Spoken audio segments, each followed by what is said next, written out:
Buenas noches, mis estimados hermanos, participantes del Seminario Bíblico de Invierno. Hoy es viernes 12 de junio, ya estamos en el horario de compartir la cuarta ponencia del tema Historia y Cronología Bíblica.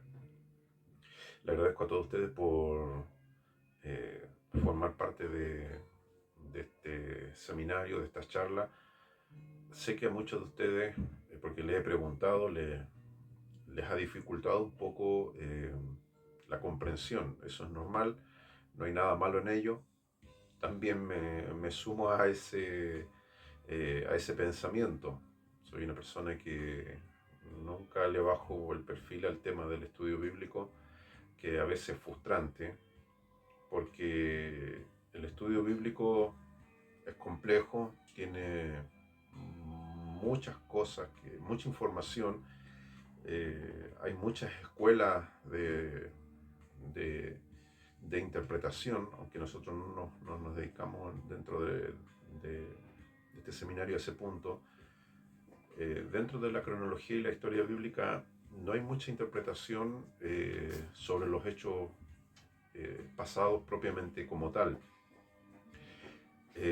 Hoy vamos a ver un poco el asunto de cómo usar una línea de tiempo, ¿ya? Una línea de tiempo es lo que les envía a ustedes al grupo con respecto al tema de una lámina. En realidad eran dos láminas, una abarcaba el Antiguo Testamento y la otra completo, del Antiguo al Nuevo. Las líneas de tiempo son útiles porque nos ayudan a ubicarnos y ubicar los procesos de la historia y los acontecimientos bíblicos en un espacio del tiempo que nos ayuda a orientarnos, y dentro de ese espacio de tiempo, en la fecha propiamente tal que nos interesa estudiar, ahí ya podemos entrar al tema de la cultura eh, y de todo lo que conlleva el escenario donde se desarrollan los hechos bíblicos. Cualquier estudiante de la Biblia se dará cuenta, por ejemplo, que lee el Nuevo Testamento y se habla mucho de legiones, por ejemplo, habla de las legiones romanas, de los centuriones, habla de las fortalezas, habla de emperadores, habla del pretorio, habla de todo, todas estas palabras, ¿cierto? Vienen dentro de el escenario cultural en el cual se desarrolla prácticamente toda la historia del Nuevo Testamento, que es el Imperio Romano. En el Antiguo Testamento es mucho más amplio. Se nos habla, cualquier cristiano que haya leído la Biblia o que vaya a la iglesia y escuche un sermón de un pastor o de un líder o de un hermano, siempre se suele hablar mucho de los filisteos. El que más ubicamos. Cualquier cristiano que haya leído la Biblia ubica a los filisteos, a los cananeos, a los babilonios, a los persas, a los medos, a los caldeos. Entonces son todos eh, sucesos históricos definidos, podemos ubicarlos. Por ejemplo, hoy usted no diría que se encontró con un filisteo, aunque en la jerga evangélica cristiana solemos aplicarle ese término a los no cristianos, ¿cierto? Los filisteos. Pero remitiéndonos a lo que es el estudio bíblico en sí, iba a utilizar el término sabroso, pero no va al caso usarlo, pero se siente ese gusto especial. Usted como estudiante lo puede sentir, percibir cuando usted estudia la Biblia y, por ejemplo, yendo a la historia de David y Goliat, cuando la Biblia dice que este hombre era de Gat, una ciudad, y que era de los filisteos. Cuando uno estudia el trasfondo de quiénes fueron los filisteos, qué sistema de religión tenían, qué sistema de cultura, qué sistema de gobierno, en su origen, eh, eh, por qué ellos estaban en Canaán cuando Israel entró a poseer la tierra. Cuando uno entiende todos estos procesos, entiende entonces la magnitud de, de lo que es la historia bíblica. Ahora yo sé, y esto no lo digo con ánimo de que usted sienta un desprecio hacia su predicador preferido o su maestro preferido, su predicador. Es la realidad. Es poco común escuchar un sermón, una prédica, una reflexión bíblica 100% escritural, bíblica.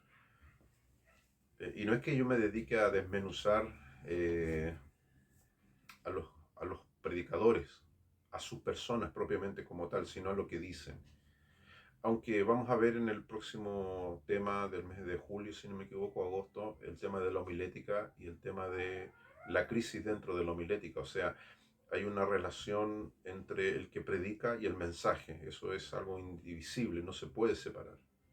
Y si se separa en la práctica, sucede una disociación que es brutal, que le hace daño al pueblo de Dios.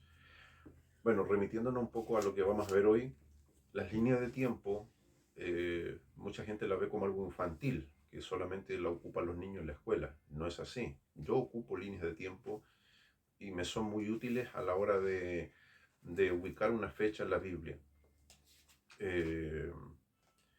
Porque a veces la gente me dice, usted sabe mucho, usted no tiene todo metido aquí en la cabeza, no necesita estudiar, tiene que improvisar. No es así. Una persona tiene que, no importa el tiempo que lleve enseñando, no importa el tiempo que lleve predicando, no importa el tiempo que se lleve congregando, la persona debe permanentemente empaparse de las escrituras, no fiarse de su mente. Por eso es bueno tener apuntes. Usted tal vez no sea predicador, tal vez usted no predique, no enseñe, simplemente sea un estudiante de la Biblia. Aún así, tiene que saber tomar apuntes, anotar. Usted estudia y dice, esta palabra no la entiendo, esto tampoco. Y usted nota y se va dando cuenta que tiene mucho trabajo que hacer, que estudiar, cómo buscar la Biblia. Refiriéndonos entonces netamente a las líneas de tiempo, yo recomiendo las que yo les voy a enviar al grupo terminada esta exposición, líneas de tiempo elaboradas por buenos estudiosos de la Biblia, personas que hacen líneas de tiempo cronológica de manera responsable. Lo primero que alguien tiene que ver es que fechas exactas para todos los procesos no hay fechas aproximadas. ¿Por qué razón son fechas aproximadas? Porque los calendarios no van a coincidir siempre, por lo que les comenté en las clases anteriores. Fechas que tienen que ver a veces con el calendario romano, fechas que tienen que ver con el calendario civil religioso, con el calendario eh, civil religioso judío, valga la redundancia, que es un calendario dual, el calendario romano, y así nos vamos dando cuenta de que es imposible que todas las fechas coincidan con nuestro calendario actual. Partimos entonces diciendo ya hace un par de clases que la cronología bíblica parte propiamente tal, ¿cierto? Desde que el hombre es expulsado del huerto. Desde la permanencia de Adán y Eva en el huerto, no tenemos cronología o no tenemos forma de saber cuánto tiempo ellos estuvieron en el huerto. Ya dio algunas especulaciones teológicas sobre ese tiempo. Hay mucha literatura de muy buenos estudiosos de la Biblia con respecto a esa edad idílica que fue la estancia de Adán y Eva en el huerto. Y también con respecto a la semana de la creación. Hemos visto que hay dos escuelas interpretativas, ambas son aceptables, de que sean 7 días de 24 horas cronológicas o sean 7 días de eras. No hay discordia entre ambas interpretaciones. El hecho bíblico es de que el mundo fue creado por Dios, como dice el relato bíblico. Ahora, ¿qué existía antes de la creación? Es la pregunta que a todos los seres humanos les intriga. ¿Qué existía antes de la tierra creada? Evidentemente existía Dios. Dios es acto existente, siempre ha existido. Pero no tenemos la información precisa de qué había antes de la creación, o sea, antes del planeta. Evidentemente sería un error asumir de que no había nada, puesto de que la Biblia habla de que Dios habita en luz inaccesible, de que Él tiene la facultad de crear. En la Biblia, a través de todas sus páginas, nos encontramos que Dios crea y, ¿por qué no? Podemos decir que Él sigue creando. Yo he escuchado a muchos teólogos que han dicho cosas que a muchos les incomodan, pero desde el punto de la teología está abierto. Ni usted ni yo podemos asegurar de que Dios no sigue creando otros mundos. Ni usted ni yo podemos asegurar, ¿cierto? Afirmar o negar. más en realidad negar que Dios aún no sigue creando animales. Evidentemente muchos animales han desaparecido por la acción del hombre, han sido extinguidos. Eso hoy el hombre lo tiene claro, el ser humano. Pero tampoco podemos negar el hecho de que Dios tiene eh, las facultades de seguir creando, tanto en el mundo terrenal en el que nosotros estamos como en el mundo espiritual. Sería inaudito creer de que alguien diga que Dios no puede crear más ángeles. Yo he escuchado gente que dice, no, Dios no puede. ¿Por qué no podría? Si Él es el creador de todas las cosas. Haciendo un paréntesis, dentro de lo que es la demonología, que tiene la rama de la angelología, y dentro de la demonología hay subramas, que es la satanología, ¿cierto? El mundo de los espíritus, y todo ese tipo de cosas. Y dentro de la angelología también hay subramas de estudio bíblico. Es un hecho bíblico de que la Biblia dice que Satán, ¿cierto? Siendo Luzbel, arrastra la tercera parte de los ángeles. Evidentemente no de todos los ángeles creados, se cree más bien que ángeles que eran de la misma estirpe que él, pero no se nos dice el total de cuánto, la tercera parte de cuántos. Asumimos que la tercera parte hagamos cuenta que si eran 100 ángeles, la tercera parte vendrían siendo 30. Si eran 1000, 300. Si era 1.000.000, 300.000. La Biblia dice que él arrastró la tercera parte, pero no dice del total de cuántos. Me cuesta creer, eh, con los pocos conocimientos bíblicos que tengo, me cuesta creer de que Dios agarró de los pelos y dijo, sufrí una pérdida en mis batallones celestiales. Evidentemente Satán arrastra a esta tercera parte de un total del cual no sabemos. Sin duda creo de que Dios no solamente volvió a, entre comillas, reponer esos ángeles que fueron sacados de las cortes celestiales, sino que permanentemente Dios crea ángeles. ¿Cuál es mi postura? Porque todos los días nacen bebés, todos los días nacen seres humanos. Y el cuerpo, el soma, el material genético, lo aporta cierto, el mismo material genético, el mismo paquete genético de los padres biológicos, que carga con una información genética derivada de todos nuestros antepasados, pero el alma, cierto, en el momento de la concepción es insertada en ese cuerpo y esa alma es creada por Dios. Bueno, a lo que quiero ir es que no tenemos entonces cronología propiamente tal de lo que sucedió antes de la creación. Hay muchos libros de teología que se preocupan sobre ese tema. Vimos la primera etapa de la salida del huerto, ¿cierto?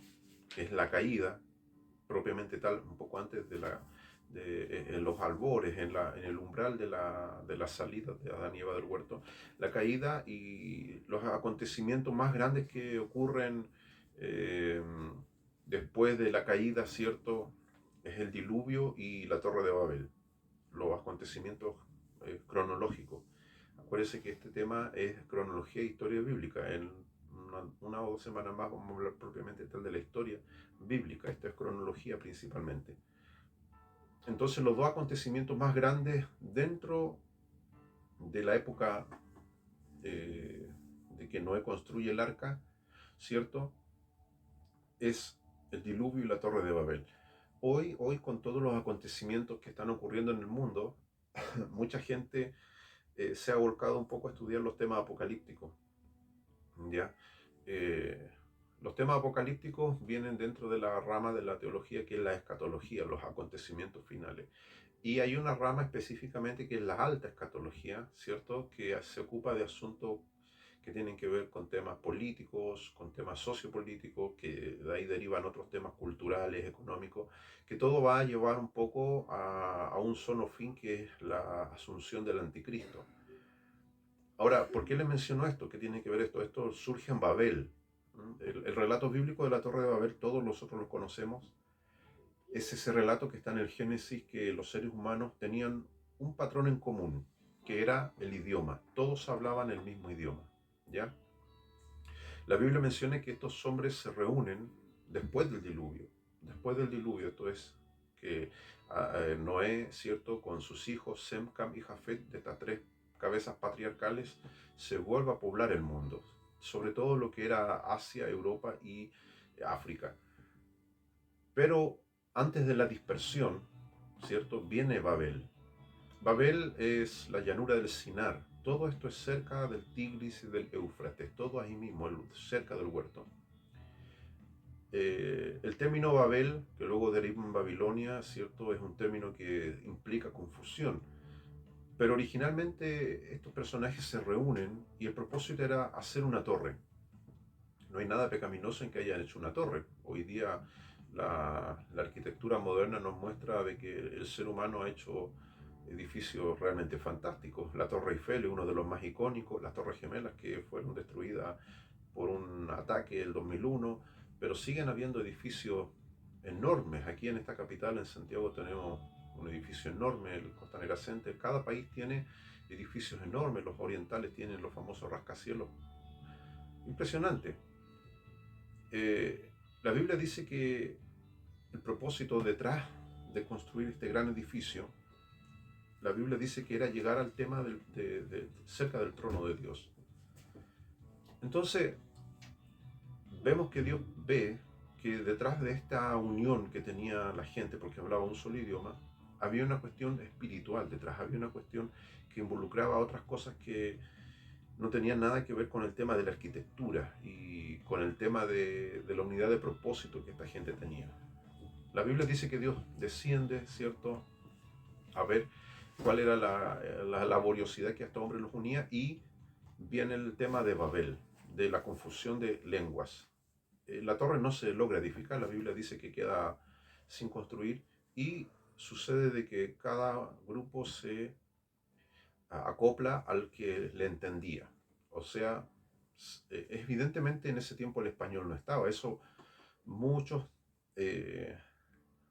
personas que se dedican a explicar estos temas, valga la redundancia, lo explican, porque hoy día mucha gente piensa que en ese tiempo se hablaba el español. Los que estudian la etimología de las palabras, no la ortografía ni la gramática, sino el origen de las palabras como tal, nos han mostrado de que hay idiomas que son relativamente nuevos. El español que nosotros hablamos y que es una lengua que en América, norte, centro y sur, es la más hablada, y a nivel mundial igual. El español es relativamente un idioma nuevo, ¿cierto? Emerge del latín, bebe de otras fuentes como el árabe, el italiano, el portugués, el francés, pero es un idioma relativamente nuevo. O sea, podemos asegurar con toda certeza de que el español no se hablaba en los tiempos de Babel, tampoco se hablaba en los tiempos bíblicos, en los tiempos del Nuevo Testamento. Entonces, cuando la Biblia habla de el idioma de Babel, ¿cierto?, tampoco hay certeza cuál era el idioma que ellos hablaban. Hay escritores que mencionan que pudo haber sido un tipo de idioma similar a los idiomas que surgieron al inicio de los primeros grandes imperios, ¿cierto? Eh, los idiomas más antiguos que se menciona en la Biblia es el arameo, ¿cierto? El arameo es como un idioma más primitivo que el hebreo mismo. El acadio, el caldeo, el sumerio, el mismo idioma egipcio que nosotros a veces vemos documentales, ¿cierto?, que se dedican a este tema de la egiptología, que es una rama fascinante para muchos, el tema de la cultura egipcia. Vemos que el idioma egipcio eran símbolos, en realidad eran grafías, eran ciertas imágenes pictográficas, y está demostrado que muchos de estos jeroglíficos, ¿cierto?, después derivaron en lo que son las letras. Acá tengo el compendio que les comenté la vez pasada, que es el compendio manual de la Biblia, o el del doctor Henry H. Halley, el cual lo mandé al grupo en formato PDF. Está en la versión NBI, voy a ver si lo tengo en versión 60. Ahí se mencionan un poco el avance de de las lenguas, que es otra rama que no va dentro de esto, pero también es fascinante hablarlo, porque hay que entender que el lenguaje, ¿cierto? El lenguaje articula las ideas que nosotros pensamos. Eh, el otro día conversaba no me recuerdo con quién en verdad, pero con el pastor Roberto creo que conversaba, también está en el curso, está en el seminario. A veces la gente suele mofarse, gente no cristiana, y siendo ateo y escéptico, a veces ellos mismos citan ciertos pasajes bíblicos para decir que los apóstoles, ¿cierto?, eran una tropa de ignorantes y de estúpidos, porque la misma Biblia dice en un pasaje, hace referencia que ellos eran sin letras y del vulgo, pero hay que entender que esa palabra no la dicen los apóstoles, esa palabra lo dicen los detractores de los apóstoles. Nuestros hermanos, los apóstoles del Señor, no eran ignorantes, no eran tipos estúpidos ni bobos. Ellos vivían dentro del Imperio Romano. Por regla general, el Imperio Romano ya llevaba un par de bastantes décadas, siglos gobernando antes de que Cristo iniciara su ministerio terrenal. El Imperio Romano alcanzó una plenitud impresionante, un apogeo enorme por medio de lo que eran sus legiones, la famosa Pax Romana, y lograron expandirse. El éxito del Imperio Romano era de que permitía el culto de las regiones donde ellos iban, y muchos de estas religiones locales, ¿cierto?, asimilaban los dioses del panteón romano, y se imponía en algunas épocas el culto al emperador como algo obligatorio, pero en realidad la mayoría de los estudios afirman de que era más algo político que propiamente algo del rito religioso de la gente de ese tiempo. El término pagano se origina en esos tiempos, ¿cierto? Pagano significa del campo, de regiones remotas. Cada persona tenían, el paganismo era eso, eran religiones tribales o creencias de pueblos muy aislados, pero a medida que el imperio iba avanzando, iba adoptando lenguajes y cultura. Entonces, el imperio romano, ¿cierto? Asimiló la lengua griega, el griego, ¿cierto? Como un idioma diplomático, se hablaba mucho, pero también se permitían todas las lenguas de donde ellos vivían. Eso lo encontramos en el libro de los Hechos. Si usted abre la Biblia, para ser más preciso, si nosotros leemos el pasaje bíblico del libro de los Hechos, nos da una lista enorme de culturas, ¿cierto?, y de personas que estuvieron presentes en el famoso acontecimiento de los 120. Dice Hechos capítulo 2, verso 7, dice, todos conocemos el relato cuando Jesús muere y resucita. Anterior a eso le había dicho a los discípulos que esperaran en Jerusalén la promesa, el revestimiento, la venida del Espíritu Santo. Ellos lo hicieron y se cumple en Hechos 2.7, donde dice, Hechos 6, 2.6, dice, y hecho este estruendo, se juntó toda la multitud y estaban confusos porque cada uno les oía hablar en su propia lengua. No voy a detenerme a hablar acerca del don de lengua o el don de diversidad de género de lengua o del bautismo del Espíritu Santo. Aquí está hablando de un hecho puntual. Ellos estaban en el aposento alto. Aposento alto significa el segundo piso de una casa. Eso significa aposento alto, el segundo piso de una casa, que debe haber sido un salón bastante grande. No necesariamente pueden haber estado los 120 arriba en el salón, puede que esa gran cantidad de personas haya estado distribuida entre el salón de arriba y el de abajo. El punto es de que de los 120 puede que hayan habido más, es otro detalle, pero solamente 120 fueron bautizados. ¿Por qué 120? Tal vez hay un tema de simbología ahí.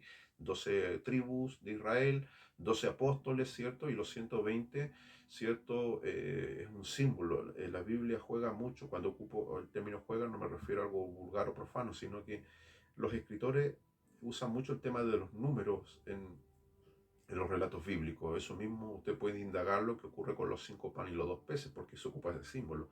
Ok, entonces nos vamos al hecho donde dice, cada uno les oía hablar en su propia lengua y estaban atónitos y maravillados diciendo, aquí estos no son galileos, todos estos que hablan, ¿cierto? La palabra Galilea es una región dentro de lo que es la zona geográfica donde Jesús y los apóstoles desarrollaron gran parte de su ministerio. ¿Cómo pues les oímos nosotros hablar cada uno en nuestra lengua en la que somos nacidos?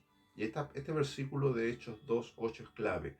Dice, nosotros les oímos hablar en la lengua en la cual nosotros hemos nacido. ¿Quiénes son esos nosotros? Son judíos, que eran de la diáspora. La diáspora eran judíos, ¿cierto?, que habían nacido fuera de Israel. Eso es la diáspora. O sea, personas como Pablo. Pablo, ¿cierto?, es de Tarso. Tarso no está en Israel.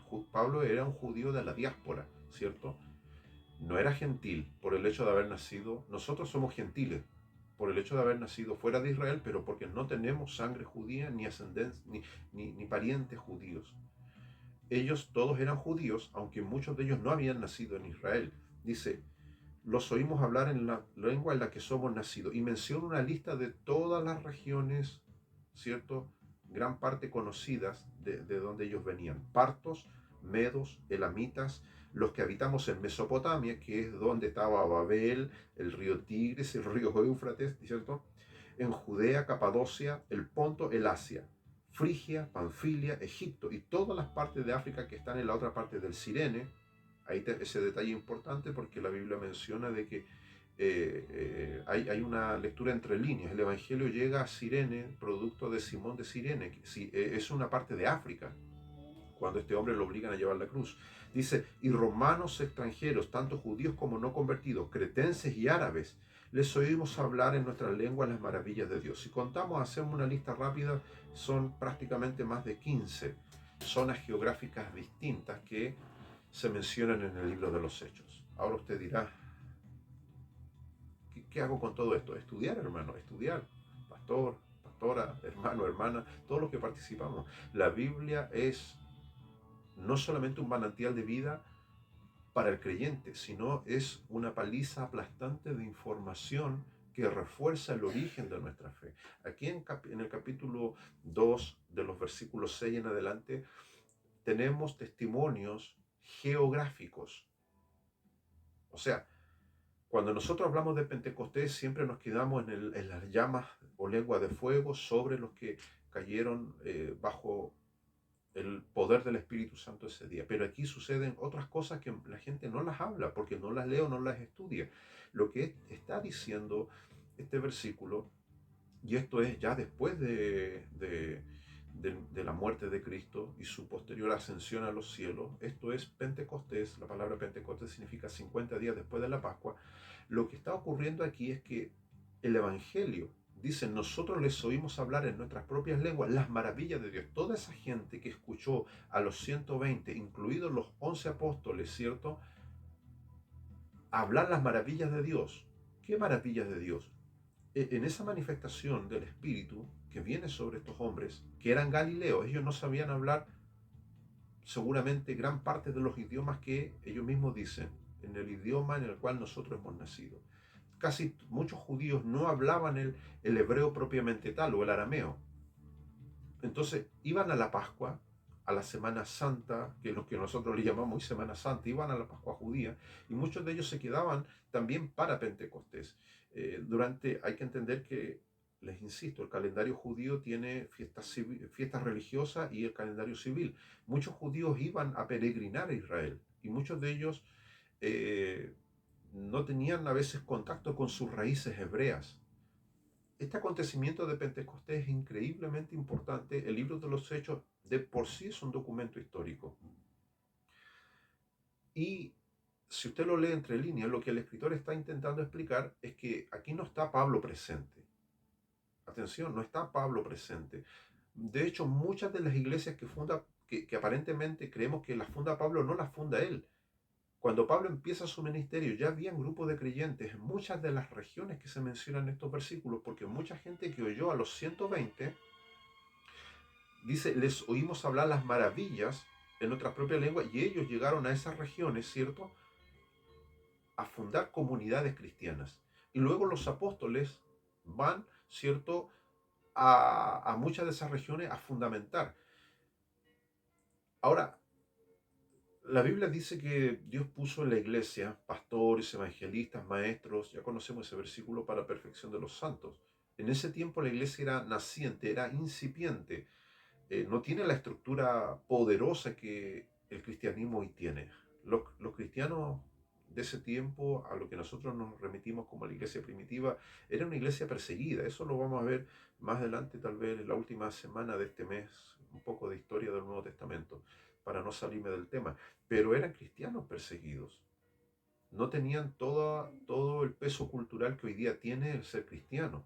Hoy día usted y yo nos hacemos llamar cristianos y tenemos 2000 años de historia, de peso en nuestras espaldas con el cristianismo. Aunque la gente ataque el cristianismo le dio forma al mundo político, social y cultural tal como nosotros lo conocemos hoy. Es cosa de estudiar la historia europea, el avance de las misiones, un montón de cosas que es aplastante la influencia del cristianismo en el mundo. Ahora, el cristianismo bebe de sus raíces hebreas. Eso es así y no es un tema que lo diga yo. Jesús lo dijo cuando habla con la mujer samaritana. La salvación viene de dónde le dijo, de los judíos. Entonces, cuando mucha gente me pregunta, ¿por qué hay que estudiar el Antiguo Testamento? Por la misma razón. Jesús dijo, la salvación viene de los judíos. Nuestro Mesías era judío. Fue criado como judío.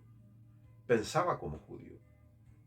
Y su ministerio, gran parte, fue dentro de lo que era el mundo judío, aunque sin duda tenemos pasajes memorables en la escritura donde él trató con gentiles. Ok, entonces tenemos los acontecimientos más importantes después del diluvio, ¿cierto? Acuérdense que el diluvio aproximadamente ocurre en 1656 años después de la salida de Adán y de Eva del huerto, y tenemos a Noé, ¿cierto? Como tres personajes, como los mencioné, dentro de lo que es el diluvio, ¿cierto? Y la dispersión de ellos por el mundo. Uno es Noé, el patriarca Noé, que fue uno de los patriarcas postdiluvianos que vivió mucho tiempo, vivió casi 350 años después de que el diluvio concluye. Tenemos a Enoc, ¿cierto? Eh, a Enoc se le cita en el libro de Judas, ¿ya? Eh,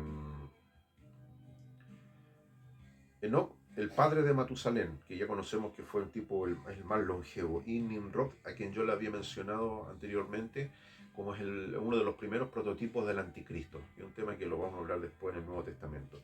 Ya el tema del arca, hay bastante material bíblico para estudiarlo. Hay libros de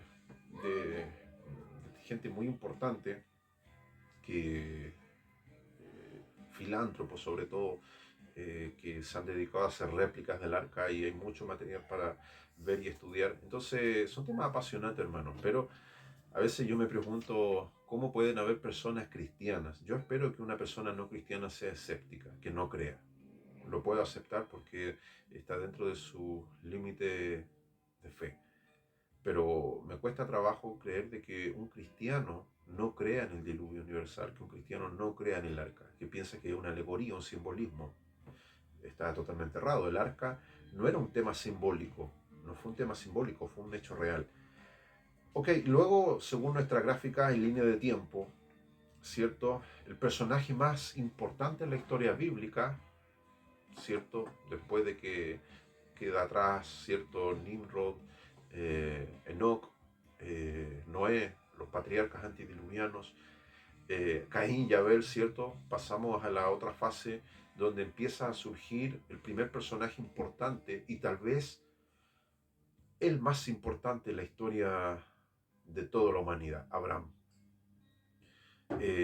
Dentro del podio de las personas importantes dentro del judaísmo, rivalizaban, ¿cierto?, Moisés con Abraham, y también David y el profeta Elías. O sea, eh, yo creo que para un judío sería difícil decir cuál de todos estos personajes históricos es el más relevante.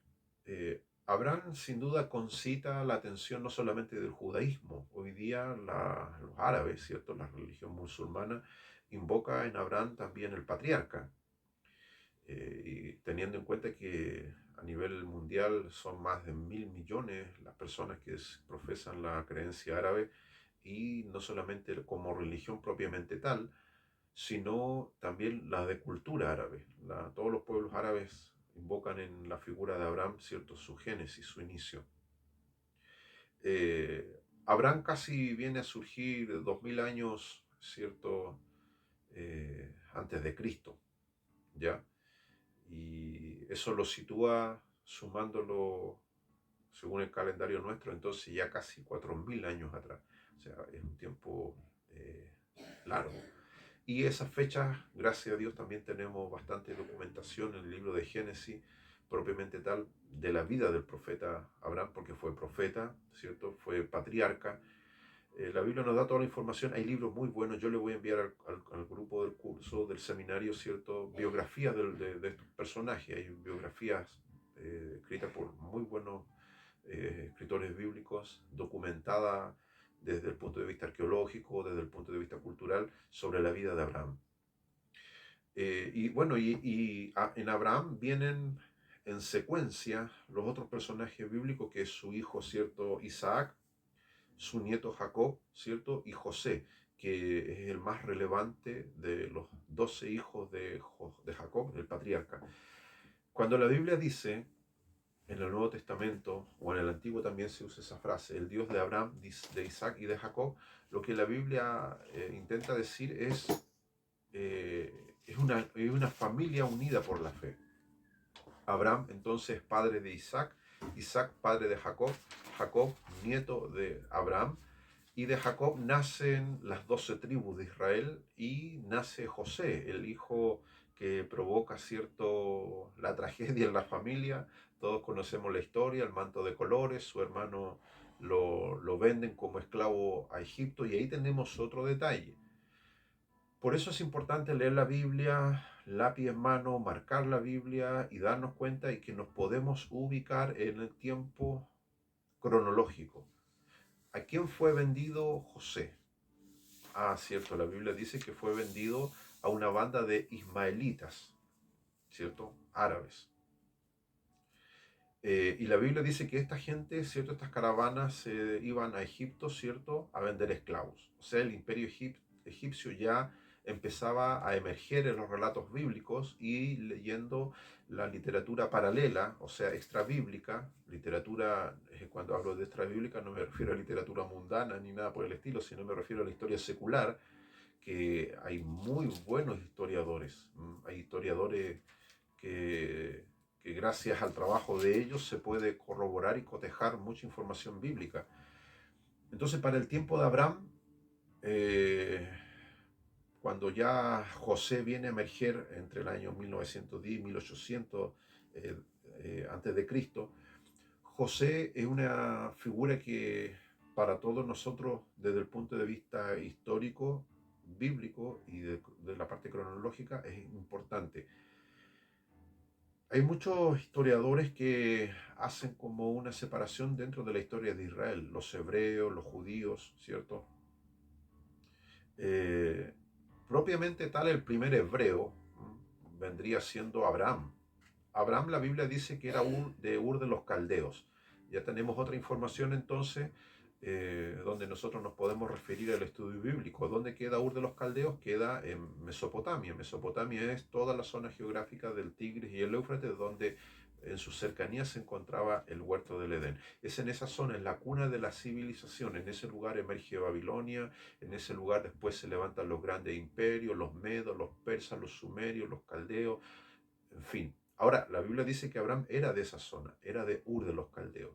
La pregunta que todos los estudiantes de la Biblia se hacen, creo que también es válida que nosotros la tengamos, es por qué Abraham llegó a ser Abraham, el padre de la fe. Porque sin duda Abraham tenía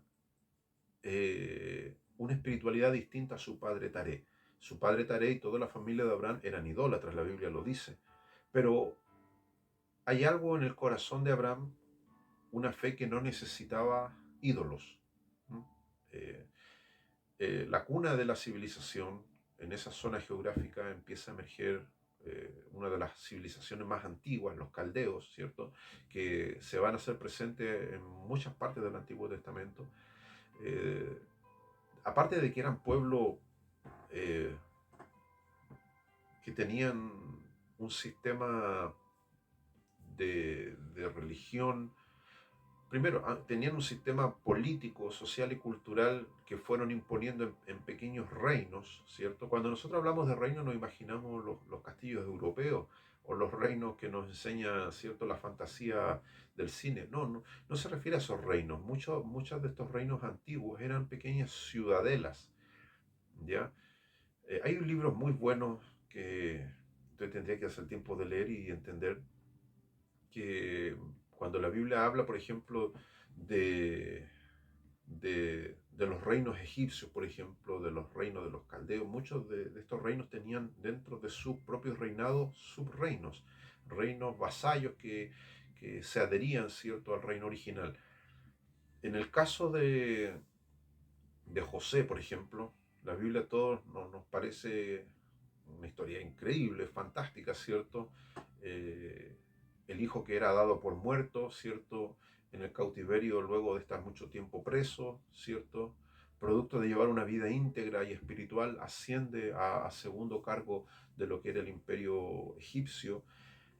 Se hace presente lo que era la gran hambruna de ese tiempo, que es una de las tantas que en el Antiguo Testamento se habla, y se preserva, ¿cierto?, la primera simiente, el primer remanente de judíos que emerge de la figura de Abraham. Luego viene este otro personaje histórico, Moisés, que también es un hombre fantástico. Estoy haciendo simplemente un relato cronológico de algunos acontecimientos que hace la columna vertebral de lo que luego vendría a ser la nación judía. Moisés emerge luego de la figura de José. Muere José, ¿cierto? Y luego el Génesis termina abruptamente y empieza el libro del Éxodo con el nacimiento de Moisés. Se entiende de que obviamente cuando José muere, ¿cierto?, se logra preservar a la nación de Israel, pero luego los judíos empiezan a multiplicarse, dice la Biblia, dentro de Egipto. Y aquí hacemos un paréntesis. Mucha gente estudiosa de estas ciencias bíblicas apuntan de que Israel se forma como nación en el desierto, porque es en el desierto, ¿cierto?, en los 40 años de la travesía, luego de que Dios le muestra a Moisés que él era el libertador. Ellos se forjan como nación en el desierto por el hecho de que ellos reciben la ley en el Sinaí. Y no solamente la ley, hay que entender un detalle. Cuando la Biblia habla de la ley, los 10 mandamientos, no solamente eran esos 10 mandamientos. En estricto rigor son 613 mandamientos, que van desglosados en todo lo que es el libro de Levítico, Números y Deuteronomio. Leyes que rigen a la nación de Israel en todos los aspectos, sociales, culturales, gastronómicos, religiosos, ofrendas, holocaustos, oblaciones, en fin. Que para el pueblo de Israel son su trato especial con Dios. Ahora, sí, podemos decir entonces que Israel se forja como nación en el desierto, se consolida como nación después del proceso de transición de conquista, ¿cierto? Que ahí vendría la historia, todo lo que le mencioné en la otra etapa, Génesis, ahora estamos en el Éxodo, ¿cierto? Con el tema de José, con el tema de Moisés.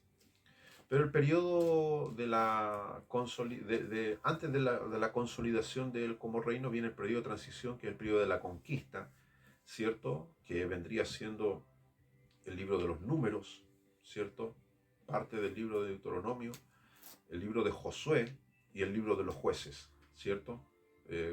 Josué fue el sucesor de Moisés en su liderazgo para poseer la tierra de Canaán, y el libro de los jueces relata un periodo de bastantes décadas donde no había rey y habían jueces, caudillos, ¿cierto?, que muchos de ellos se levantaron simultáneamente, otros en distintas épocas, que Dios los ponía para que ellos pudiesen de alguna manera tener estabilidad dentro de lo que era Canaán. Luego emerge el reino, la monarquía, ¿cierto?, que empieza con Saúl, 40 años más o menos, luego David, 40 años más, y luego Salomón 40 años más. En el periodo de Salomón es la época de oro de la monarquía de Israel, y se cumple más o menos 120 años de monarquía, y luego viene la debacle, viene la catástrofe, porque nunca pudieron corregir el tema de la idolatría dentro de la nación de Israel, tanto a nivel de sacerdocio como a nivel del pueblo.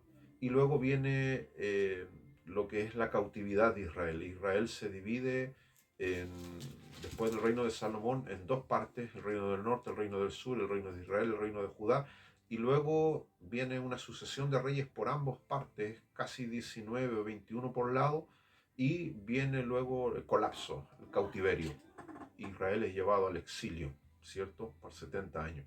Todo esto que yo le digo, ahí entra casi todos los relatos del Antiguo Testamento, todos los profetas, todos los que usted ve, los profetas mayores y los menores. Se le llama mayores por su volumen de escritos, y se le llama menores porque escribieron poco. No es que sean mayores en cuanto a santidad o en cuanto a otro tipo de cosas, no, se le llama simplemente mayores, profetas mayores, porque, por ejemplo, Isaías, Ezequiel, Jeremías, sus textos son extensos. Y otros profetas escribieron poquito, como Abdías, el más corto de la Biblia, Jonás, Nahum, Habacuc, Joel, Oseas. Textos pequeños se le llama menores solamente por esa razón. Pero todos estos profetas, todos ellos ministran y entregan sus visiones proféticas, gran parte en el periodo, cierto, del reino dividido. Cuando usted lee todos los profetas de la Biblia, todos, los mayores y los menores, todos los profetas de la Biblia, todos ministran desde que Salomón deja de gobernar hasta el último rey que es tomado cautivo. En ese periodo entran todos los escritos proféticos.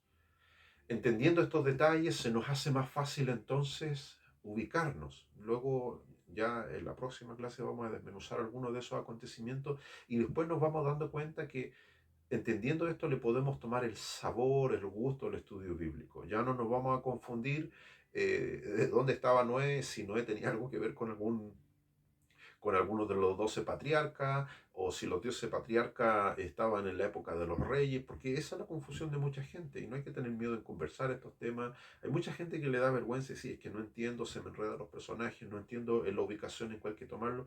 Usted no tiene que tener temor en decir que esa confusión a veces lo ha acompañado durante mucho tiempo. Es solamente estudiar, y para eso estamos haciendo este seminario, para que cada uno de nosotros podamos comer de la palabra de Dios, pero no solamente comer, sino saborear cada versículo de la palabra, nutrirnos de él y aprender que cuando sucede un hecho bíblico puntual, cuando Dios, por ejemplo, escribe una profecía o Dios envía una profecía, y esa profecía se escribe a través de un profeta, y ese profeta ministra, ¿cierto?, en un contexto totalmente distinto al nuestro y totalmente distinto al que le antecedió y al que le sucedió después, al que le sucedió. Entendemos entonces el porqué de muchas cosas. Entonces, Moisés emerge como un gran legislador. De hecho, para los judíos, Moisés representa eso, un legislador. Cuando nosotros vemos las disputas de los fariseos, de los que tenían el poder religioso y político en los tiempos de Jesús, muchos de ellos le enrotran a Jesús eso: Moisés nos entregó la ley. Entonces ellos ven en Moisés, ¿cierto? Ellos no ven a Moisés como nosotros, porque nosotros no somos judíos. Los judíos ven en Moisés un gran legislador, ven un tipo que se sienta, ¿cierto?, como la Biblia lo dice, la cátedra de Moisés, la autoridad. Para nosotros ese concepto también es algo nuevo. Por ejemplo, nosotros cuando vamos a un culto, ¿cierto?, el predicador siempre está de pie. Siempre está de pie. Sería muy mala educación en términos generales para todos si se sentase. Pero en los tiempos antiguos era distinto. Cuando dice, por ejemplo, la Biblia que Jesús se sentó, dice, y les comenzaba a hablar. el maestro se sentaba y los discípulos o muchas veces estaban de pie. Entonces, cuando se sentaba el maestro era porque iba a dar algo importante, iba a enseñar una gran verdad. Entonces, veían en Moisés, ¿cierto? Un legislador. La vida de Moisés también tiene simbolismo, ¿cierto? 3 ciclos de 40. Eh, la vida de Moisés está en todo lo que es el libro del Éxodo y también hay porciones en otros textos posteriores, pero gran parte está en el libro del Éxodo, su nacimiento, su vida antes de su ministerio propiamente tal, y la gran misión que él tuvo, ¿cierto?, de llevar a la gente, millones de personas, ¿cierto?, a través del desierto.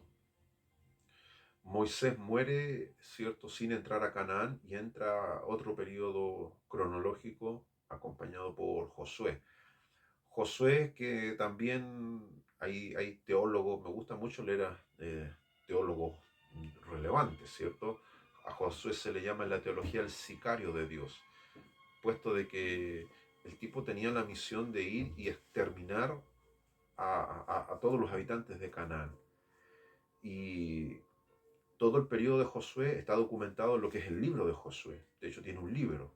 Ni siquiera Moisés tiene el libro de Moisés, aunque se le atribuye el Pentateuco, Génesis, Éxodo, Número, Levítico, Deuteronomio. Pero Josué tiene un libro propiamente para él, con su nombre, donde narra todas las aventuras, ¿cierto?, de la conquista. El libro de Josué está plagado de referencia a lo que era la Canaán primitiva. Ya he respondido en otras veces, pero ya para terminar, porque nos quedan algunos cuantos minutos, unos 5 minutos, de por qué los pueblos cananeos estaban ahí en Canaán, propiamente tal. Hay que entender que la palabra Canaán, ¿cierto?, viene de cananeo. No era especialmente una nación, sino era una coalición de tribus, y muchas de estas tribus tenían fricción entre ellas. Eran muchas. Si usted lee el mismo libro de Josué, estaban los fereceos, donde estaba Jerusalén propiamente tal, donde hoy es Jerusalén, se llamaba Jebus, y ahí estaban los jebuseos. Eh, estaban, ¿cierto?, los cananeos, los filisteos, los jebuseos, los amorreos, los fereceos, los eteos, en fin, eran montones de pueblos, ¿cierto?, mini reinos, pueblos nómades que a veces iban de un lugar a otro, pero estaban todos dentro de lo que es hoy Israel. Y todo esto se le denominaba Canaán, porque en términos generales era la región de los cananeos. Y de hecho, el culto en común que todos estos pueblos tenían eran los famosos Baales, que a través del Antiguo Testamento lo vemos siempre. Lo vemos, por ejemplo, en el ministerio del profeta Eliseo, del profeta Elías, ¿cierto? Y de otros, las quejas de Dios a través de los profetas. Hay textos que son pero brutales con respecto a eso, donde Dios siempre envía a los profetas para quejarse de eso, de la infidelidad del pueblo de Dios, y les dice: ustedes se han prostituido tras dioses ajenos. ¿Cuáles eran esos dioses? Los Baales. La palabra Baal simplemente significa señor, dueño o amo. Habían Baales para todas las cosas. Para nosotros hoy día parecieron estupidez, parecieran cultos a la ignorancia, pero no era así. Por ejemplo, ellos creían en el Baal, o en el señor, o en el dueño, ¿cierto?, de la tormenta. Habían Baales para el sol, para la lluvia, para las cosechas. Y la gente hacía sacrificios de animales, de humanos, ¿cierto? Y una de las peores cosas que le ocurre al pueblo de Israel fue cuando se mete ese culto, ¿cierto?, demoníaco, por supuesto, del sacrificio humano. Eso está en la Biblia, y hay relatos espantosos donde la Biblia dice que el reino ya dividido, ¿cierto?, empieza, dice, a sacrificar a sus niños. Evidentemente despreciando el culto a Jehová Dios, y ellos asumen y asimilan el culto idolátrico de los pueblos cananeos. Por eso cuando usted lee los escritos de los profetas, Dios manda castigos severos y fuertes a la nación de Israel, porque en el fondo el Antiguo Testamento es eso, Dios se ve desafiado por su pueblo, y de vez en vez, o sea, de tiempo en tiempo, entendamos, de historia, y dentro de esa historia viene una cronología, o sea, podemos ir marcando en la línea de tiempo cómo Dios iba tratando con los distintos reyes del reino dividido, y no solamente con esos reyes, sino con los países vecinos. Es curioso, y aquí voy a terminar para dejar la pelota, como se dice, frente al arco. Es curioso ver cómo muchos de los profetas que Dios utilizó, Dios lo usó para que ellos también ministrasen a reyes que no eran del pueblo de Dios. El caso más impactante es Daniel ministrando al rey Nabucodonosor. Si usted lee la Biblia, Nabucodonosor tuvo un sueño que resultó ser un sueño apocalíptico, resultó ser un sueño para el final de los tiempos. Ok, Dios les bendiga, estamos en la hora, ha sido una bendición una vez más, yo pudiese estar hora y hora hablando de la historia bíblica desde este punto de vista, así aprendemos, así nos aprendemos a ubicar, quedamos entonces en el punto, ¿cierto? Vimos el Éxodo un poco, el periodo más importante del Éxodo es la ley, aunque hoy hay otros detalles más importantes después de la ley, luego la conquista de la tierra prometida por mano de Josué, ¿cierto? Y el periodo de los jueces. Yo les voy a enviar ahora, terminada la transmisión y que el video quede guardado en YouTube, una lámina, ¿cierto? La misma que yo le estoy mostrando, que es súper simple. Es una lámina de una sola hoja, que usted la puede imprimir. Es una lámina sencilla. Esta lámina usted la puede usar con la que le envié anteriormente. La anterior tiene más detalles, ¿cierto? Más detalle. Y yo sé que muchos de ustedes la imprimieron en un plotter, le quedó casi de 1,20 m. Otras la misma la fraccionaron en 6, 7 láminas. Esas láminas la puede ocupar con la que yo le voy a enviar ahora, líneas de tiempo de la Biblia, desde la creación hasta el fin de los tiempos, o sea, hasta la venida de Cristo y el milenio, y viene de manera resumida con los temas que le estoy mostrando. De a poco vamos a ir aprendiendo cómo utilizarla, ¿cierto? Y cómo sacarle mayor provecho. Dios les bendiga, ha sido una bendición compartir con ustedes. Según nuestra agenda, vamos a tener la quinta ponencia este viernes 16, ¿ya? Dios les bendiga, sean bendecidos durante esta semana. Cualquier consulta o duda me la envían al WhatsApp. Ustedes saben, ya les he comentado que no hay problemas con el horario ni el tiempo. Ustedes se comunican, me dejan la pregunta en audio, por escrito, o si me llaman no hay ningún problema y le vamos a responder, ¿ya? Dios les bendiga.